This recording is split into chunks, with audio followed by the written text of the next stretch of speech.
Hey collectors, how are ya?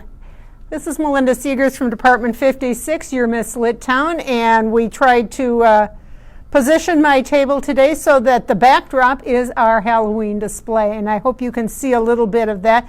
If not, we've got a few pieces up here on the table that we are really happy about. These are from the Witches Hollow series in Snow Village Halloween, and Scott Enter does just a fabulous job on these. This is a series that you could just do just the Witches Hollow and do nothing else. And what's really neat about these, this is Hattie's hat shop from last year, and Hattie's has a kind of a neat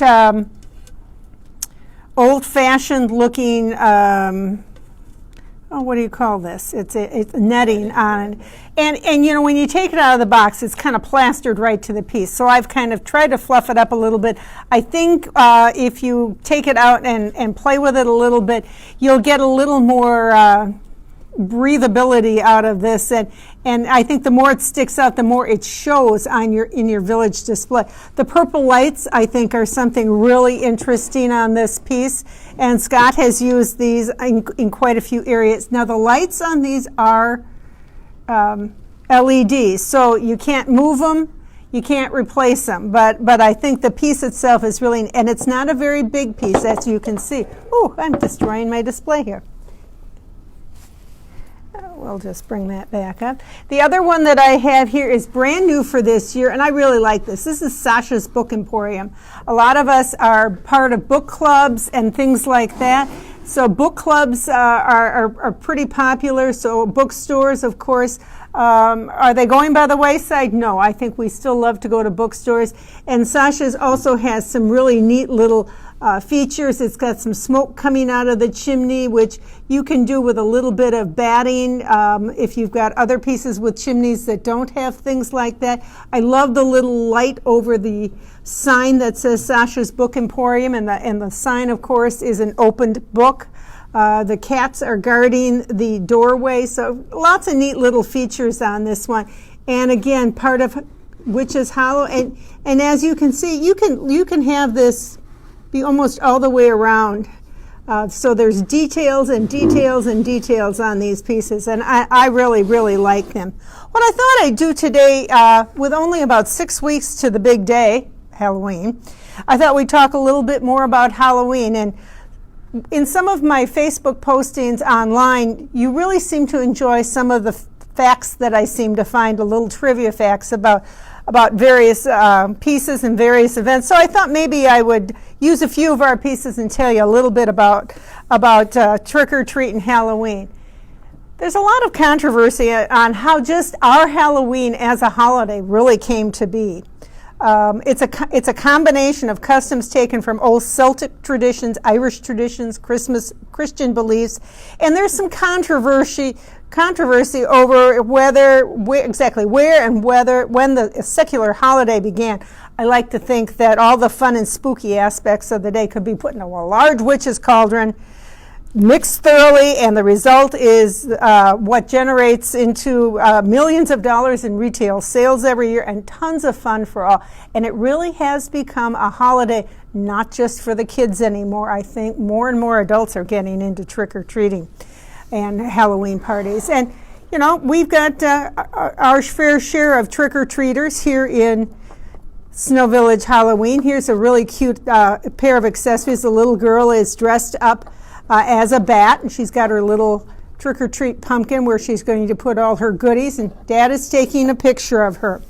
Trick-or-treat costumes, that started back probably in about the 1930s, when kids used to go around with just masks on, and they would collect food and pennies to honor the dead for the All Souls Day, which follows right after Halloween on November 1st and 2nd. Here in the United States, costumes have gotten to be really, really big. In fact, I think on another site I found that, and any of you that are parents know that the kids will change their mind at least a dozen times. Nate, what's your little boy going to be for trick or treat? Spider-Man. Spider-Man. Yeah, that's today. Maybe next week he'll decide to be a football player. Who knows? To the parents' chagrin, they changed their mind 100 times. Another gal that works here, her son, right up until the day of Halloween last year, was going to be one thing, and the day of Halloween, he just said no, he would not wear that costume. He wanted to be something else. So I'm sure a lot of you have gone through that. I read something online that I thought was pretty funny, that we really go into making these costumes. I've got a daughter who is not young. I mean, she's in her 40s, so maybe that is young. But she and her husband go to trick or treat, go to Halloween parties every year, and she's on the phone with me, Mom, how do I make this? And she's sewing costumes every year. I think her best costumes was the year that she was. They were the characters from the movie Elf, so those were their favorites. But it said even our pets get into the act of as far as dressing up. It was reported in 2018 that America spent, are you ready for this, $480 million on pet costumes. And the most popular pet costume is a pumpkin, followed by a hot dog and a bumblebee. And I'm not sure, I've never seen any bumblebee pets, but I have seen hot dogs because we've got a couple in our neighborhood. Pretty funny. Pumpkins. Why do we carve pumpkins on Halloween? Here's another really neat accessory. I'll put those over there. This is from our Halloween Snow Village line, and this one's got lots of details. Now I didn't really take it and spread all the branches out, but here's a jack-o'-lantern. And did you know that originally we didn't carve pumpkins in Europe? They carved turnips, and they used them as lanterns so that they could see going around at night. But they were to light the light, or they were also used for warding off evil spirits. So they also went around doing some of the begging for pennies and for food and for treats, and if they didn't get it, then that's where the trick or treat comes from. They would play tricks on the homeowners. If you refused, you didn't have good luck that year. Your house might be hit by a tornado, or the roof might blow off, or something like that. And evidence of pumpkins and trick or treat date back to the 1800s, but here in the United States, it's a much more recent phenomenon. And as you know, there are places here that pumpkin carving has gotten to be a huge art. Bonfires is another thing that we take from some of the Celtic traditions, and here is one of the little bonfires that we have in our line. And if this seems a little tame to you, which it's just a small little campfire, you could also use some of the flicker bulbs and use and make your own bonfire and make it bigger and more elaborate, and add that to your Halloween display. So I just thought those were some fun ideas that we had. Oh, and here's some of those little more elaborate pumpkin displays that we've got as some really nice accessories in our product line. Wikipedia tells me that the Halloween parade in Greenwich Village, New York, is the largest nighttime parade in the United States, with over 650,000 costume participants. Here in Minnesota, there's a northern suburb called Anoka, who claims to be the Halloween capital of the world. And they have a huge parade every year. I've never been to that one. I have been to the festival, but have you been there? It's huge? Oh, sounds like something I should probably take in one of these years.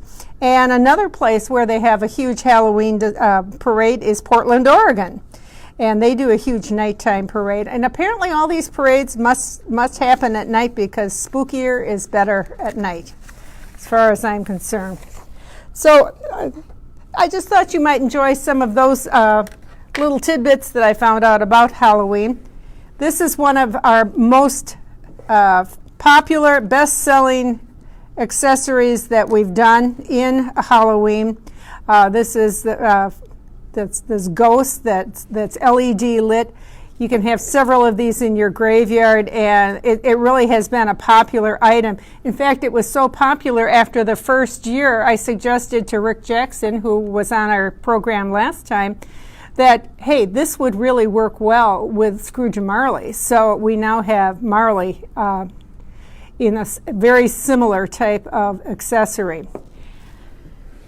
Now, if you've got trees and you don't care to buy our trees that already have some of the neat pumpkins already in the trees, these are LED lit.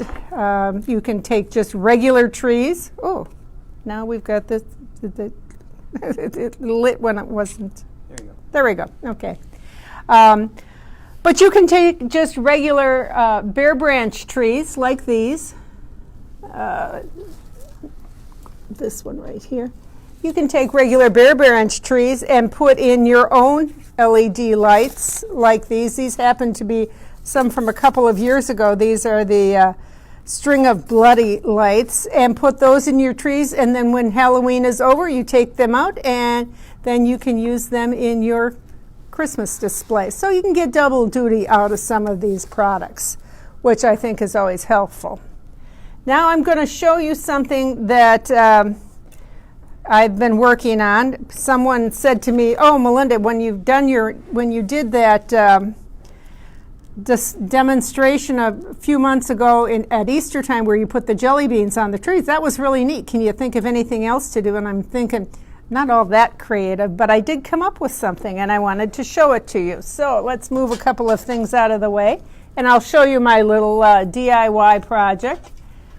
I grabbed some trees from in back, and I grabbed some candy corn.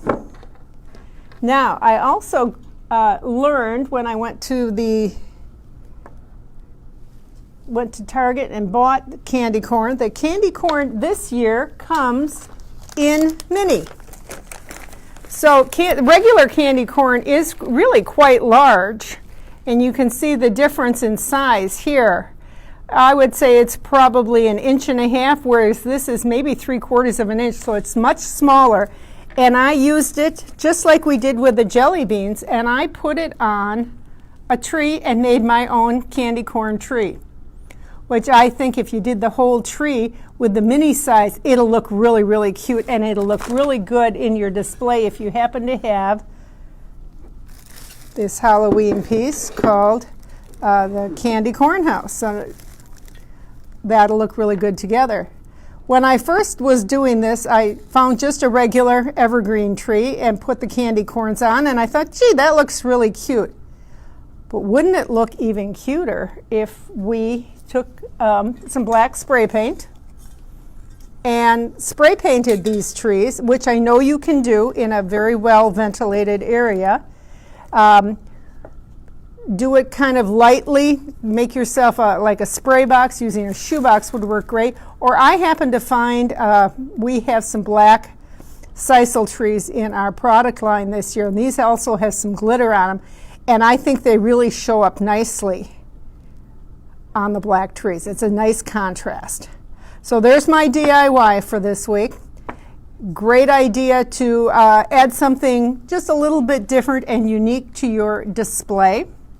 Nate, do we have any questions or anything that anyone wants to add? They would like more carnival pieces back in the Halloween series. More carnival pieces in Halloween. Every year we get people that ask for that. Specifically, let us know what kind of carnival pieces. And I know there are other companies that do some pretty decent Halloween rides, but if there's something specifically you think we could do and add to the product line, we are always open to your suggestions. I always write them down. If you send me an email or if you do it on Facebook, I keep a list of those, and every couple of months I get them, unless it's something quite timely. I get it over to Rick Jackson. I I kind of have his ear right down the hall from me, and I will make sure that he gets these ideas.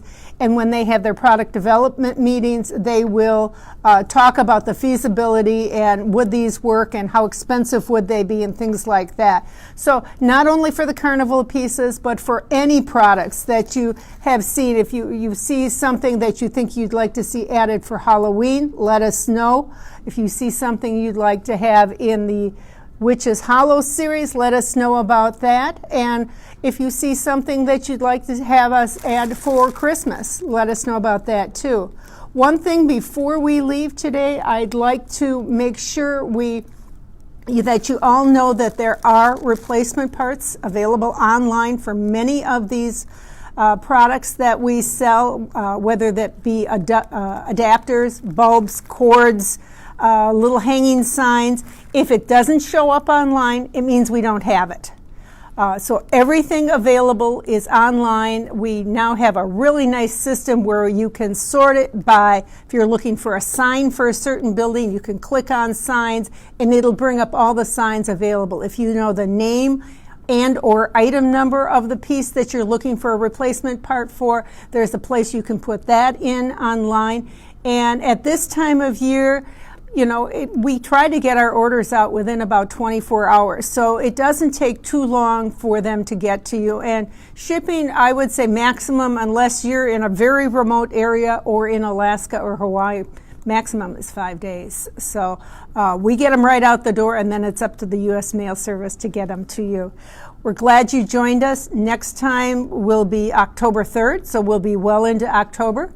I will let you know how my trip to Portland, Oregon went. I am going out to visit the Village Idiots in Portland, Oregon, who are celebrating 25 years of their Dickens tea. I have not come up with my tea hat yet. Not sure what I'm going to do, but maybe it'll have candy corn on it. What do you think? No. So until next time, keep writing with your suggestions and ask us your questions, and keep collecting. See ya.